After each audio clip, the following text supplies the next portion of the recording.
Regarding the censorship of advertising for adult stores and adult products, including like tobacco and alcohol, such advertising should never be prohibited.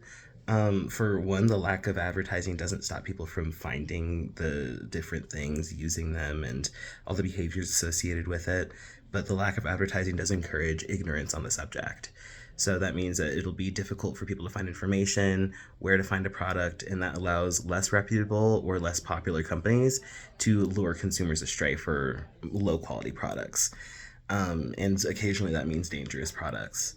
One example would be when, during the rise of satanic panic, like the 90s ish, it was common to make different adult toys out of things like PVC, and that kind of material is actually very harmful for the different for the body, especially when used with things like silicone lubricant, which, due to the same reason, was also the most popular lubricant at the time, and that led to a lot of people damaging their bodies and like pretty regularly.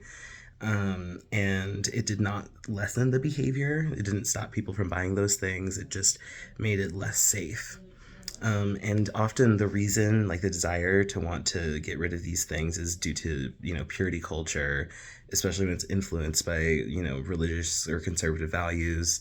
And whenever that mission is to oppress things based on morality, it already inherently is damaging the culture surrounding it.